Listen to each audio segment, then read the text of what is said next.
উলাইকা হুমুল মুমিনুনা হাক্কা লাহুম দারাজাতুন ইনদা রাব্বিহিম ওয়া মাগফিরাতুন ওয়া রিজকুন কারীম।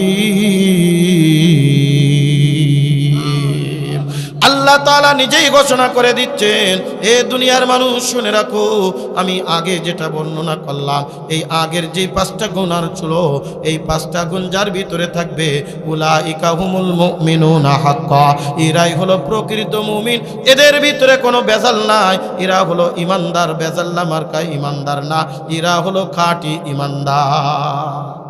এই জন্য আমি বলি ইমানও 2 প্রকার। ইমান কয় প্রকার? জোরে বলেন। একটা হলো খাঁটি আর একটা হলো বেজাল্লা। দেখবেন এক শ্রেণীর ইমানদার নির্বাচনের আগের ইমানদার, এমনি কোনো সময় মাথায় টুপি দেয় না, টুপিওয়ালাকে দেখলে গায়ে চুলকানি বাঁধে, নির্বাচনের সময় দেখবেন আইকিওয়ালা একটা মাথায় দিয়ে ঘুরে বেড়ায়, সালাম আলাইকুম সালাম আলাইকুম সালাম আলাইকুম। আছে না? ইমানদার দাবি করে, বলে আমরাও তো নামাজ পড়ি, আমরাও তো রোজা রাখি, আমরাও তো এটা করি, আমরাও তো ওটা করি, আমরাও তো এটা করি। এ মাগুরার মুসলমান, আল্লাহ তাআলা বলেন ইমানদারের ভিতরে ভাগ আছে, একটা হলো বেজাল্লা ইমানদার আর একটা হলো খাঁটি ইমানদার। কলিজার টুকরা বাজান, গভীর মনোযোগ সহকারে শুনবেন, কিয়ামতের ময়দানে 3 শ্রেণীর লোকদেরকে আল্লাহ তাআলা হাজির করবেন। কয় শ্রেণী? কাতার হবে 3টা।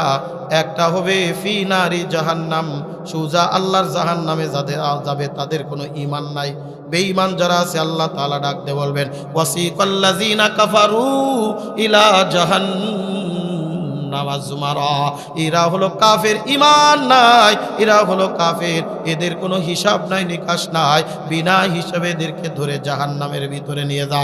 দ্বিতীয় নম্বর আর একটা গ্রুপ আল্লাহ তাআলা বলেন, ওয়াসিকাল্লাযিনা তাকাউ ইলাল জান্নাতি যুমারা, যা যা এই এক শ্রেণীর মানুষ আছে, এই শ্রেণীর মানুষগুলো আমার দরবারে ঈমানদার বান্দা, আমার তাকওয়াদারি বান্দা, এদের কোনো হিসাব হবে না, তবে এরা জাহান্নামে যাবে না, এরা যাবে বিনা হিসেবে জান্নাতি। জোরে জোরে কোন সুবহানাল্লাহ। আল্লাহ তাআলা আমাদেরকে বিনা হিসেবে জান্নাতি হিসেবে কবুল করেন, বলেন আমিন। এইবার আর কয়টা বেঁচে থাকলো? কাতার কয়টা? এইবার কাতার 3 নম্বর একটা কাতার, যেই কাতারটা হবে যাদের ভিতরে ঈমান আছে কিন্তু বেজাল, যাদের ভিতরে ঈমান আছে কিন্তু বেজাল, আল্লাহ তাআলা এবার এদেরকে নিয়ে বসবে নাই, তোর ঈমানের হিসাব নিকাশটা একটু দিয়া যা। ঈমানের হিসাব নিকাশ দিবি, এইবার তোর দাড়ি পাল্লায় ওজন করা শুরু হয়ে যাবে।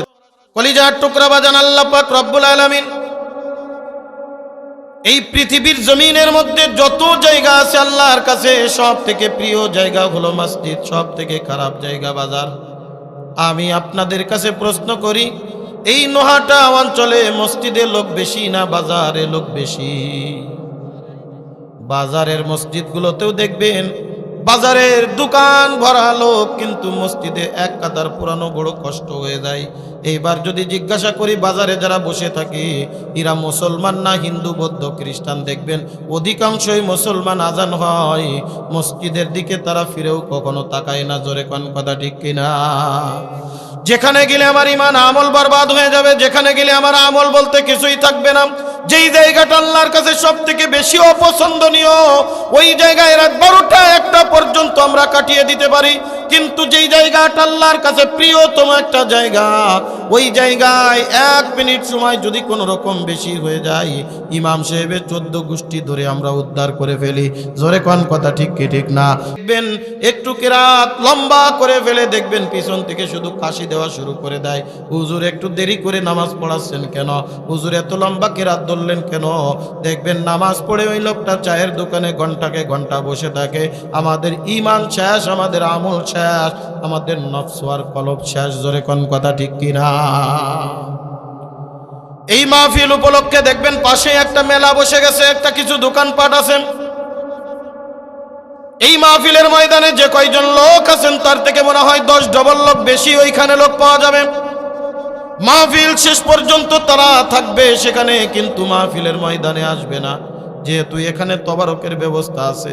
এখন তো আলোচনা চলছে হাতে গোনা কিছু লোক, কিন্তু দেখবেন যখনই বলবে তবারকের জন্য রেডি হন, এই মনে হয় এই যে চারিপাশে ঘেরাও দেওয়া আছে অনেক সময় ছিঁড়েও ফেলাই দেয়। আমার নিজের চোখে দেখা, এক প্যাকেট খিচুড়ি কাজ জন্য কাইজিয়ে হয়েছি, আমার নিজে দেখছি আলফাডাঙ্গা থানায় কাইজিয়ে বাধাই দিয়েছে। পরের দিন সকালবেলায় খিচুড়ি তো নেই নাই কেউ, সকালবেলায় দিন দিয়ে গেছে, আগামীকাল সকালবেলায় কাইজিয়ে হবে রেডি, তাই ডালা সড়কে নিয়ে কি আছে না এরকম?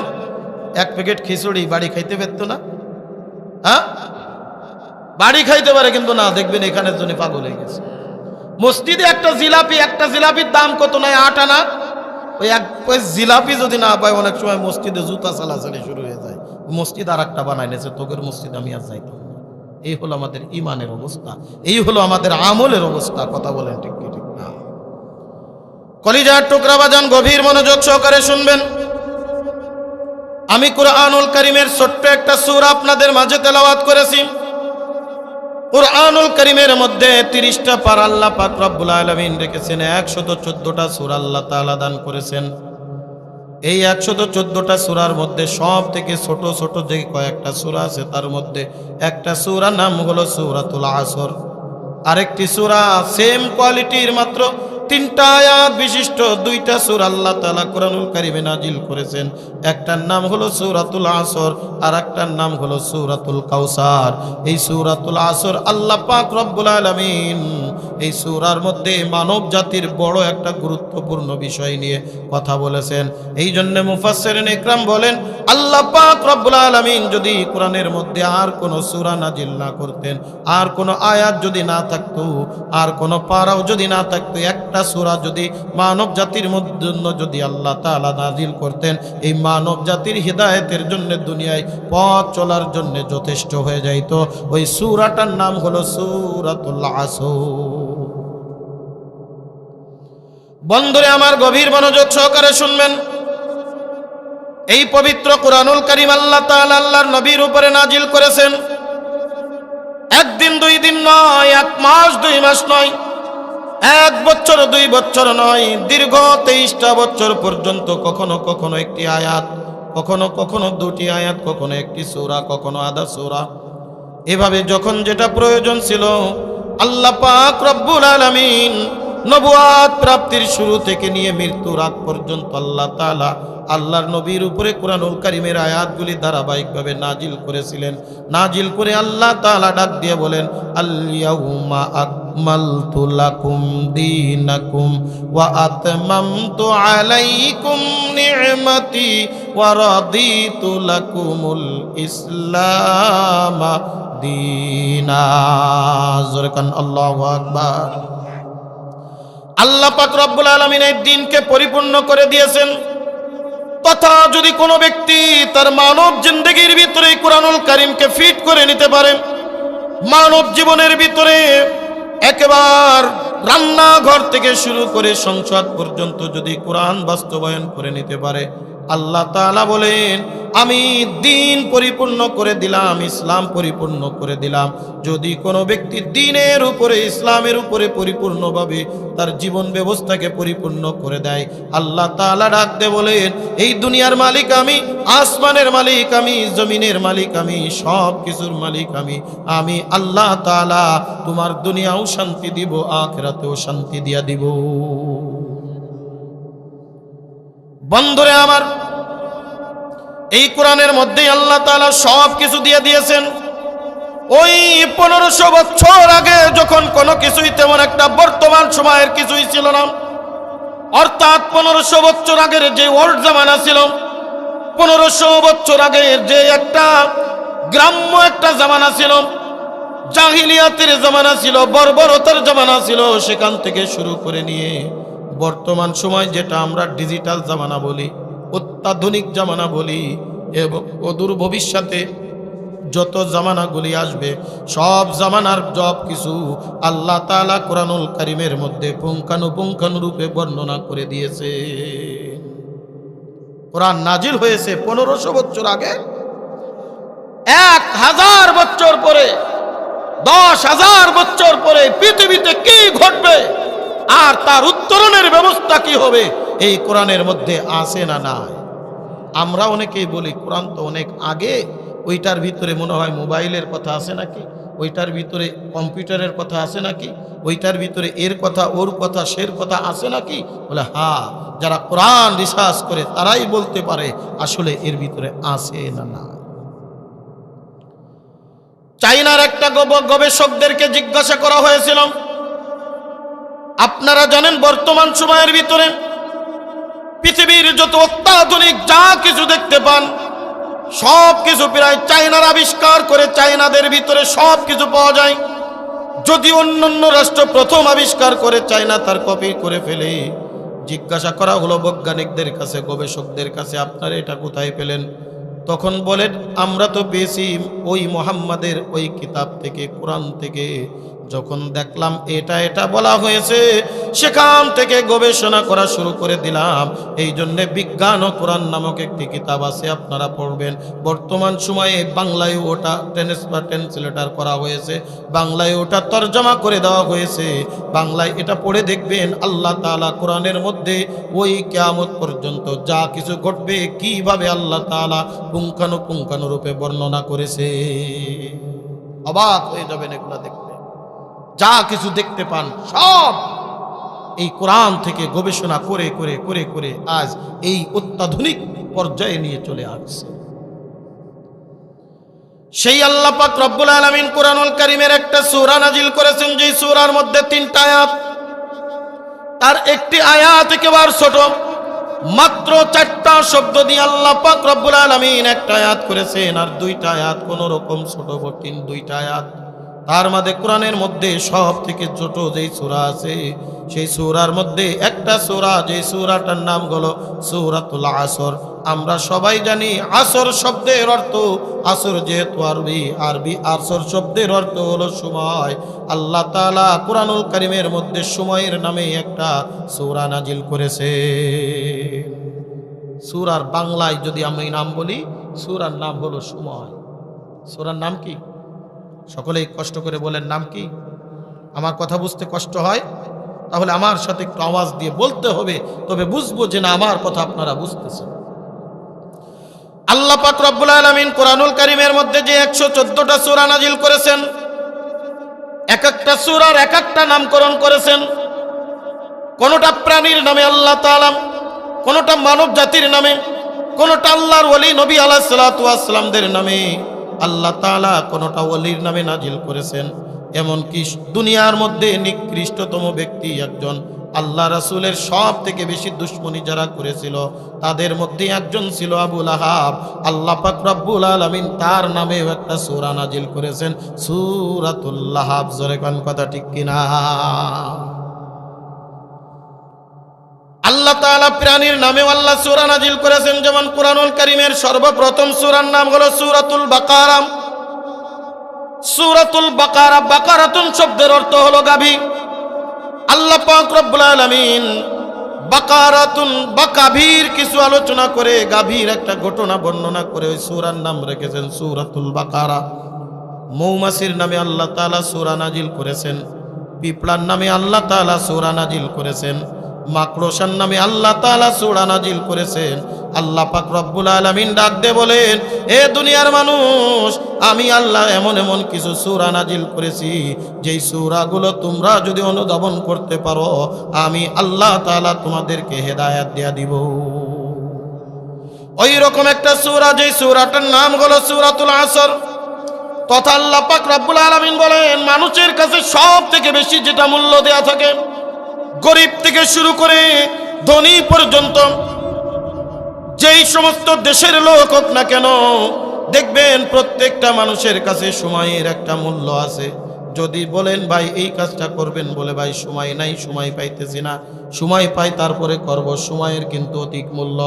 কারণ দেখবেন আমরা যারা স্কুল কলেজ মাদ্রাসায় লেখাপড়া করেছি, বাংলা বইয়ের সাথে একটা রচনা নামক কিছু লিখতে দেয়, ব্যাকরণ পড়ানো হয়। এই রচনার মধ্যে প্রসিদ্ধ একটা রচনা, সময়ের রচনা।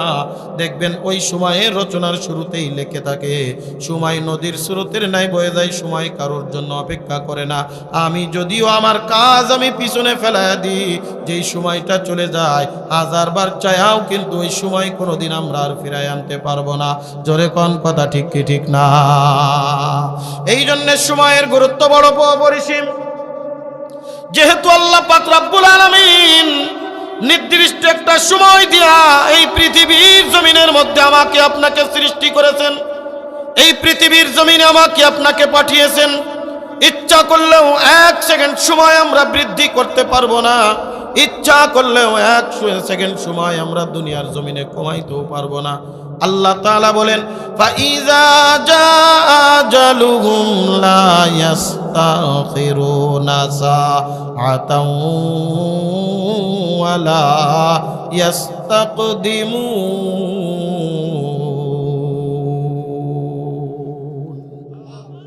আল্লাহ পাক রব্বুল আলামিন বলেন, আমি একটা নির্দিষ্ট সময় দিয়ে পৃথিবীর জমিনে আমি মানব জাতিকে প্রেরণ করেছি। প্রত্যেকটা মানুষকে যখন আমি সৃষ্টি করেছি তখন আমি তাদের হায়াত মওত আমি লিপিবদ্ধ করে রেখেছি। বান্দা তুমি কতদিন এই দুনিয়ার জমিনের ভিতরে বেঁচে থাকবা, বান্দা তুমি কতদিন এই দুনিয়ার জমিনের ভিতরে থাকবা, বান্দা কোন জায়গায় কোথায় তোমার মৃত্যু হবে, কোথায় তোমার কি অবস্থায় মৃত্যু হবে, যেখানে আমার মরণ হবে এ কলিজার টুকরা বাজান, ওই জায়গায় ইচ্ছা হোক অনিচ্ছাই হোক আমাকে আপনাকে যাওয়াই লাগবে। জোরে কোন কথা ঠিক কি ঠিক না? সেখানে আমাকে যেতেই হবে। আমার যেখানে মরণ ওই সময় আমাকে ওই জায়গা টেনে নিয়ে চলে যাবে। হযরতে সুলাইমান আলাইহিস সালাতু ওয়াস সালামের জামানার একটা ঘটনা এরকম ছিল। আল্লাহর নবী সুলাইমান আলাইহিস সালাতু ওয়াস সালাম তার দরবারে বসা, তার সামনে একজন আল্লাহর বান্দা বসে আছেন। এদিকে হযরত আজরাইল আলাইহিস সালাতু ওয়াস সালামের কাছে মৃত্যুর পরওয়ানা চলে আসছে। ওই ব্যক্তিটার মরণের কথা চলে আসছে, সামনেই লোকটার মৃত্যুবরণ হবে। কিন্তু আজরাইল আলাইহিস সালাতু ওয়াস সালাম বড় অবাক হয়ে গেলেন। মরণের কথা লেখা আছে, যেখানে সে বসে আছে তার থেকে হাজার হাজার মাইল দূরে, কিন্তু কিছুটা মুহূর্ত আর সময় বাকি আছে। হেঁটে গেলে বা যে কোনোভাবে যাবে, বর্তমান সময়ে অত্যাধুনিক যানবাহন যেটা আছে যদি যায় কয়েক যুগ ধরে লেগে যেতে পারে, কিন্তু এই লোকটার মরণ তো সেখানে লেখা আছে, তাহলে কি ভুল হলো নাকি?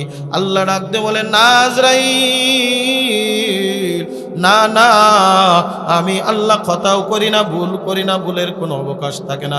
জোরে কোন কথা ঠিক কি ঠিক না? এ কলিজার টুকরা বাজান গভীর মনোযোগ।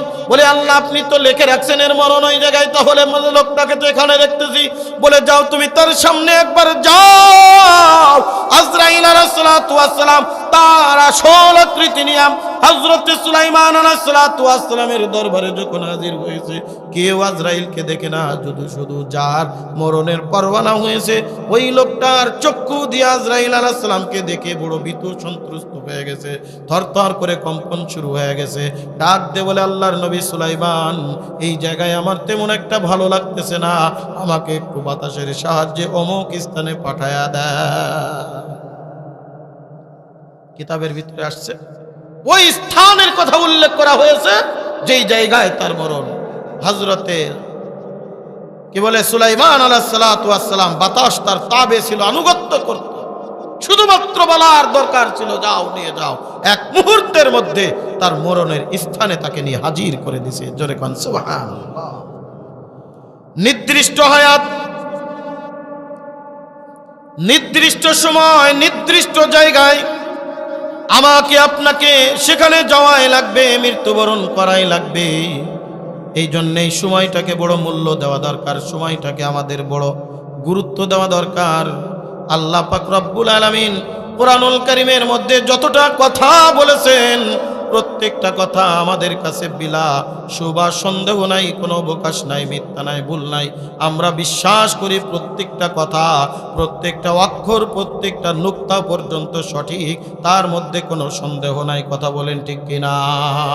এটা আমার কথা না, আল্লাহ পাক রব্বুল আলামিন নিজেই কোরআনের মধ্যে ঘোষণা করেন। একেবারে সূরাতুল বাকারার শুরুতে আল্লাহ তাআলা রাখতে বলেন, আলিফ লাম মিম যালিকাল কিতাবু লা রাইবা ফীহি হুদাল লিল মুত্তাকিন। আল্লাহ পাক রব্বুল আলামিন বলেন, আমি আমার নবীর উপরে যে কোরআন নাজিল করেছি তোমরা কেউ তো বলো তার নিজের বানানো, কেউ বলো সে নিজের পক্ষ থেকে নিয়ে আসছে। মানুষ যেটা বলে তার মধ্যে ভুল ভ্রান্তি থাকতে পারে, তবে শুনে রাখো আমার এই কোরআন যেটা আমি আমার নবীর উপরে নাজিল করেছি, যতটা অক্ষর, যতটা নোক্তা, যতটা জবর, জের, পেশ যা কিছু আছে তার মধ্যে কোনো ভুল নাই, ভুলের কোনো অবকাশ নাই, সন্দেহ নাই, সন্দেহের কোনো অবকাশ নাই। শুধু এতটুক বলেই আল্লাহ তাআলা ক্ষান্ত করেন নাই। আল্লাহ পাক রব্বুল আলামিন আবার চ্যালেঞ্জ ঘোষণা করে দিলেন সূরাতুল বাকারার 24 নম্বর আয়াতের মধ্যে। আল্লাহ পাক রব্বুল আলামিন আবার ঘোষণা করতেছেন, ওয়া ইন কুনতুম ফি রাইবিম মিম্মা নাযালনা আলা আবদিনা ফাআতু বিসূরাতিম মিন মিসলিহি ওয়াদউ শুহাদাআকুম মিন দুনিল্লাহি ইন কুনতুম সাদিকিন।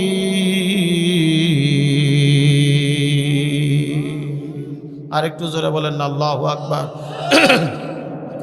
আল্লাহ পাক রব্বুল আলামিন ঘোষণা করে দিচ্ছেন, দুনিয়ার মানুষ আমি শুধু এতটুকু বললাম না, কোরআনের মধ্যে কোনো ভুল নাই, ভুলের কোনো অবকাশ নাই। আমি আল্লাহ চ্যালেঞ্জ ঘোষণা করে দিলাম, দুনিয়ার কোনো মানুষ যদি কোনো কিছু বানায়, ওই জিনিসটা আরেকজন কপি করতে পারে, বানাইতে পারে। যদি এটা দুনিয়ার মানুষের পক্ষ থেকে হয়, নবী মুহাম্মাদের পক্ষ থেকে হয়, তাহলে তো তোমরাও এরকম কিছু একটা বানায় দেখাইতে পারবা।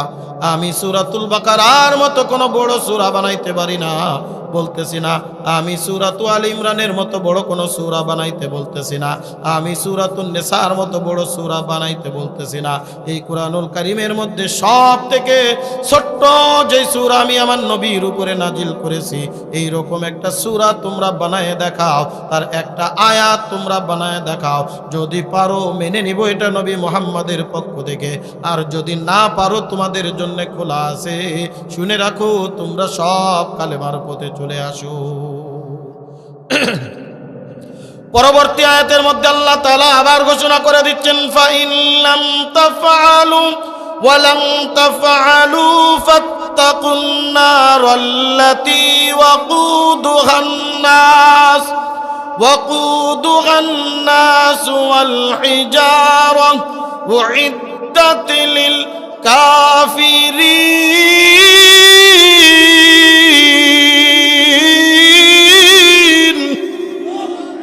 আল্লাহ পাক রব্বুল আলামিন বলেন, হে দুনিয়ার মানুষ শোনো, তোমরা যদি না পারো, আর মনে রাখবা কশিন কালো তোমরা বানাইতে পারবা না। তোমরা ভয় করো ওই আগুনের, যে আগুনকে আমি প্রজ্বলিত করব মানব এবং জিন দ্বারা, যে আগুনকে আমি প্রজ্বলিত করব মানব, জিন এবং পাথর দ্বারা। তোমরা ওই আগুনকে ভয় করো, কশিন কালেও পারবা না। আল্লাহ তাআলা চ্যালেঞ্জ যখন ঘোষণা করে দেয়, কাফির মুশরিকরা এবার বলে, মুহাম্মদ কি নাজিল হয়েছে বলো, কি নাজিল হয়েছে বলো। আল্লাহ তাআলা কুরআনুল কারীমের ছোট্ট সূরা সূরাতুল কাউসার নাজিল করলেন।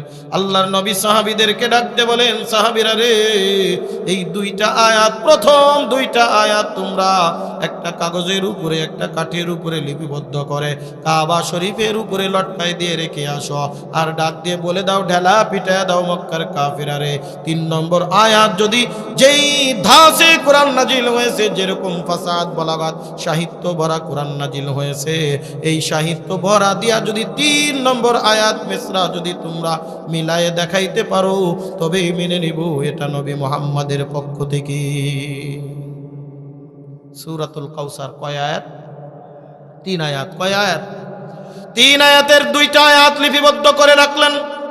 ইন্না আ'তাইনাকাল কাউসার ফাসাল্লি লিরাব্বিকা ওয়ানহার। 2টা আয়াত লিপিবদ্ধ করা হলো, বা একেবারে কাবা শরীফের উপরে লটকায় রেখে দেওয়া হলো। সমস্ত কাফিরের একজোট হয়ে গেছে। দুনিয়ার মধ্যে যত আমাদের হামদরদি আছে, আমাদের হাম মুনাসিব ব্যক্তিবর্গ আছে, আমাদের যত সাহিত্য ভরা সাহিত্যিক আছে, সব আমাদের কাছে একত্রিত করো।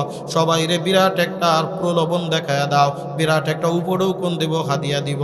আজও দেখবেন এক শ্রেণীর মানুষ আছে, যখন আমাদের সাথে কোরআন নিয়ে গবেষণা করে পারে না, দ্বীনের কথা বললে যখন তাদের গায়ে আগুন লেগে যায়, তখন দেখবেন প্রলোভন দেখায় দেয়, তোমরা যদি এখান থেকে ফিরে আসো, তোমাদেরকে এইটা দিব, ওইটা দিব, ওইটা দিব, এটা দিব, এটা দিব। জোরে জোরে কোন কথা ঠিক কি ঠিক না? কলিজার টুকরা বাজান, গভীর মনোযোগ। সমস্ত ফসি বলিগওয়ালা সাহিত্য ভাড়া লোকজন একত্রিত করা হলো। একত্রিত হয়ে গেল কাবা শরীফের পাশে, সবাই বসে গেল খাতা কলম নিয়ে। সব যার যার মতো করে এক একটা বানায়, একজন বানায় পড়ে শোনায়, আর একজন হেসে ফেলে, এটা তো এর মতো হলো না, এটা তো এর মতো হলো না, কোরআনের মতো সাহিত্য হলো না। এক একজন বানায়, আর একজন আসে, আর একজন বানায়, আর একজন আসে। সর্বশেষ সমস্ত সাহিত্যিকেরা একজোট হইয়া যখন না পেরেছে, সমস্ত মানুষ একটা জিনিসে একতাবদ্ধ হয়েছে, একটা কথায় একমত হয়ে গেছে, ইন্না আ'তাইনাকাল কাউসার ফাসাল্লি লিরাব্বিকা ওয়ানহার লাইসা হাযা কালামুল বাশার। জোরে কান আল্লাহু আকবার। আয়াতের সাথে মোটামুটি মিল আছে, কি কথা ঠিক না? ইন্না আ'তাইনাকাল কাউসার ফাসাল্লি লিরাব্বিকা ওয়ানহার লাইসা হাযা কালামুল বাশার। সমস্ত কাফিরের একজোট হয়ে ডাক দে বলে, ও আবু জেহেল, উতবা সাহেবা, শুনো, তোমরা এমন একটা জিনিসের মোকাবেলা করার জন্য নিয়ে আসছো, এমন একটা গদ্যের মোকাবেলা করতে নিয়ে আসছো, এমন একটা কবিতার মোকাবেলা করার জন্য নিয়ে আসছো, এমন একটা জিনিসের মোকাবেলা করার জন্য নিয়ে আসো। আমরা সকাল থেকে সন্ধ্যা পর্যন্ত চেষ্টা করলাম, কিন্তু না না না, আমরা এইরকম জিনিসের ধারে কাছেও যাইতে পারি নাই। শুনে রাখো, শুনে রাখো, আমরা সব সাহিত্যিকেরা একসাথে একজোট হয়ে ঘোষণা করে দিলাম, লাইসা হাযা কালামুল বাশার, এটা দুনিয়ার কোনো মানুষের কথা হইতে পারে না, এটা মনে হয় উপর থেকে এসেছে। জোরে জোরে কোন সুবহানাল্লাহ। যেহেতু এই কুরআনুল কারীমের মধ্যে আল্লাহ পাক রব্বুল আলামিনের কোনো কথার মধ্যে কোনো ভুল নাই, কোনো কথার মধ্যে কোনো সন্দেহ নাই। এ মাগুরার মুসলমান, যা আল্লাহ তাআলা বলেছেন সব কিছু ঠিক, কিন্তু আল্লাহ তাআলা কিছু গুরুত্বপূর্ণ কথা বলার সময়ে আল্লাহ পাক রব্বুল আলামিন কুরআনুল কারীমের মধ্যে মাঝে মধ্যে কিছু কসম করেছেন, কিছু প্রতিজ্ঞা করেছেন, কসম করেছেন। যেমন আমাদের মধ্যেও দেখবেন একটা কথা যখন গুরুত্ব দিয়ে বলা হয়, মানুষের সামনে যখন গুরুত্ব বোঝানোর জন্য বলা হয়, তখন আমরা বলি আল্লাহর কসম। কথা কোন ঠিক কি ঠিক না? তার মানে এতক্ষণ যা কিছু বললাম এই কথার মধ্যে কোনো ভুল নাই, ভুলের কোনো অবকাশ নাই, সন্দেহ নাই, সন্দেহের কোনো অবকাশ নাই। যে কথাটা বললাম এই কথাটা অতীব গুরুত্বপূর্ণ কথা। আল্লাহ পাক রব্বুল আলামিন মাঝে মধ্যে আমাদেরকে গুরুত্ব বোঝানোর জন্য কসম করেছেন কুরআনুল কারীমের বিভিন্ন জায়গায়। তার মধ্যে আল্লাহ পাক রব্বুল আলামিন তিনটা আয়াতের একটা আয়াত হলো কসম। আল্লাহ তাআলা মানব জাতির সব থেকে গুরুত্বপূর্ণ বিষয় নিয়ে কসম করলেন। আল্লাহ তাআলা রাখতে বলেন, ওয়াল আসর, এ দুনিয়ার মানব জাতি শুনে রাখো, তোমরা যেই জিনিসটারে সব থেকে বেশি মূল্যায়ন করো ওই জিনিসটার নাম হলো সময়। ওই সময়ের কসম করে আমি আল্লাহ তাআলা তোমাদেরকে বলতেছি, এ দুনিয়ার মানুষ, এই দুনিয়ার মধ্যে আমি তোমাদেরকে পাঠাইছি, এই দুনিয়ার মধ্যে এমনিতেই পাঠাই নাই, আমার একটা মুখ্য উদ্দেশ্য আছে। মনে রাখবা, মনে রাখবা, এই দুনিয়ার মানুষ সবাই ক্ষতিগ্রস্ত। ইন্নাল ইনসানা লাফি খুসর। ভাষা বুঝবেন, কথার ধরন বুঝবেন। ইনসান কোরআনুল কারীমের মধ্যে যেখানে ইনসান শব্দ উল্লেখ করা হয়েছে, সমস্ত মানব জাতিকে উদ্দেশ্য করে নেওয়া হয়েছে। এই উদ্দেশ্যের ভিতরে মুসলমানও শামিল, এই উদ্দেশ্যের ভিতরে হিন্দুরাও শামিল, এই উদ্দেশ্যের ভিতরে বৌদ্ধরাও শামিল, এই উদ্দেশ্যের ভিতরে যত ধর্ম আছে সব ধর্মের লোকেরা শামিল।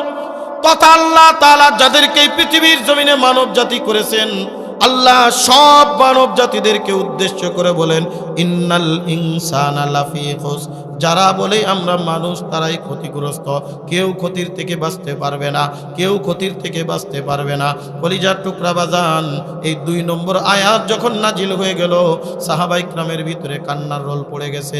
ইয়া রাসূলুল্লাহ, ইয়া হাবিবাল্লাহ, আমরা তো ছিলাম বর্বরতার সময়, আমরা তো ছিলাম জাহিলিয়াতের জামানার ভিতরে, আমাদের ভিতরে জাহিলিয়াত ভরা ছিল, আমাদের ভিতরে বর্বরতা ভরা ছিল, আমরা তো আপনার হাতে হাত দিয়া কালেমা পড়ে মুসলমান হয়েছি। ওগো আল্লাহর নবী, আমরাও কি ক্ষতির থেকে বাঁচতে পারি নাই? আমরাও কি ক্ষতিগ্রস্ত হয়ে গেলাম? 3 নম্বর আয়াত তারা নাজিল হয় না, 3 দিন অতিবাহিত হয়ে গেল। তিন নম্বর আয়াত আর নাজিল হইতেছে না, দুইটা আয়াত নাজিল করে হযরত জিবরিল আমিন চলে গেছেন। আল্লাহর নবী বারবার আসমানের দিকে তাকায়, ও জিবরিল তুমি কই কই। আল্লাহর নবী যখন আসমানের দিকে তাকাইতেন, হযরতে জিবরিল আমিনের অভ্যাস ছিল জিবরিল আমিন হাজির হয়ে যাইতেন, কিন্তু না, একদিন পার হয়, 2 দিন পার হয়, জিবরিল আমিন আসে না।